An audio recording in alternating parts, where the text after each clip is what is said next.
Assalamualaikum warahmatullahi wabarakatuh. Nama saya Nur Faranisha binti Muhammad Fauzi, nombor mesri A187307. Baiklah, pada hari ini saya akan menceritakan tentang tokoh kepimpinan yang telah saya pilih, iaitu Tuan Guru Haji Nik Abdul Aziz bin Nikmat. Bidata ringkas Tok Guru Bentara Setia Datuk Haji Nik Abdul Aziz Nikmat. Beliau dilahirkan pada tahun 1931 di Kampung Pulau Melaka, Kota Baru, Kelantan. Tok Guru merupakan anak kepada pasangan Nikmat Alliance Raja Muhammad bin Raja Banjar dan Siti Aminah binti Abdul Majid. Tok Guru pernah menerima pendidikan formal di Sekolah Kebahasaan Kedai Lalat, Kota Baru, Kelantan selama 3 bulan. Pada tahun 1936, sebelum berusia 9 tahun, Tok Guru telah dihantar oleh ayahnya untuk menuntut ilmu di Madrasah Diniyah Ittifaqiyah, Certeh, Terengganu untuk berguru dengan Tuan Guru Haji Abbas bin Haji Muhammad. Tok Guru kemudiannya berangkat ke India untuk menyambung pengajian ke Universiti Darul Ulum Deoband, India. Tok Guru kemudiannya mengambil kursus tafsir Al-Quran di Jamiah Qaddamuddin, Lahore, Pakistan. Tok Guru kemudiannya menyambung pengajian di Universiti Al-Azhar, Mesir dengan beasiswa Muktamar Islam.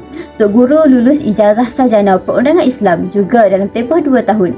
Pada tahun 1962 ini jugalah, pada usia 31 tahun, Tok Guru telah mengahwini Tuan Safariah binti Tuan Ishak, pada ketika itu berusia 14 tahun dan dikurniakan 10 orang cahaya mata. Terdapat beberapa sumbangan yang dilakukan oleh Tok Guru Nik Abdul Aziz bin Nikmat dalam pentadbiran Islam. Pertamanya, beliau telah memperkenalkan kaedah dan pendekatan pentadbiran yang unik, di mana pentadbiran yang unik tersebut beliau telah menghidupkan prinsip kedaulatan syariah dalam urusan pentadbiran. Kepimpinan Tuan Guru telah memartabatkan prinsip-prinsip Islam yang menjadi panduan dan asas utama dalam sektor pentadbiran. Oleh hal demikian, kepimpinan ulama mengambil langkah untuk memastikan agar tidak ada program kerajaan yang bercanggah dengan kehendak syariah Islamiah. Yang kedua, di bawah sistem pentadbiran yang unik juga, Tok Guru telah menggunakan nasyarat dalam sistem pentadbiran. Kepimpinan Tuan Guru telah berjaya mengangkat kedudukan Al-Quran dan As-Sunnah yang menjadi sumber rujukan utama sebagaimana yang dilakukan oleh kepimpinan Rasulullah SAW dan para sahabatnya. Banyak langkah yang dilakukan oleh kerajaan adalah berpandukan kepada Al-Quran dan hadis secara langsung, seperti arahan menutup aurat kepada kaki tangan awam dan juga peniaga-peniaga. Yang ketiga, di bawah pentadbiran yang unik ini juga, Tok Guru telah menjadikan maqasid syariah sebagai kayu ukur dalam pentadbiran. Menurut konsep maqasid syariah, syariah Islamiah keseluruhannya bertujuan untuk menjamin kemaslahatan manusia di dunia dan juga di akhirat. Seterusnya pula, antara sumbangan yang dilakukan oleh Tuan Guru dalam pentadbiran Islam ialah beliau turut mendokong kebajikan dan kesejahteraan rakyat. Hal ini dilihat apabila program kebajikan adalah meliputi kebajikan orang awam, kaki tangan kerajaan, golongan wanita, orang bukan Islam dan sebagainya. Sebagai contoh, kita dapat lihat peruntukan hari bekerja dipindah kepada 5 hari seminggu bagi agensi-agensi kerajaan negeri. Peraturan baru menetapkan tidak membenarkan papan iklan yang memperagakan wanita yang mendedahkan aurat. Kerajaan juga telah memperuntukkan sebanyak 1,000 ekar tanah di Kuala Krai untuk perkim membangunkan ladang kelapa sawit bagi kepentingan saudara baru. Selain itu, sumbangan Tok Guru Nik Abdul Aziz bin Nikmat dari sudut pentadbiran Islam juga kita dapat lihat beliau telah memperkasakan konsep amar makruf dan nahi munkar dalam pentadbiran, di mana sebagai contoh apa yang kita dapat lihat, beliau telah mempraktikkan adab majlis yang dianjurkan oleh Islam, iaitu memulakan majlis dengan surah Al-Fatihah dan mengakhiri dengan surah Al-As. Beliau telah menetapkan bahawa sesuatu majlis rasmi hendaklah dimulakan selepas menunaikan solat atau ditamatkan sebelum masuk waktu solat.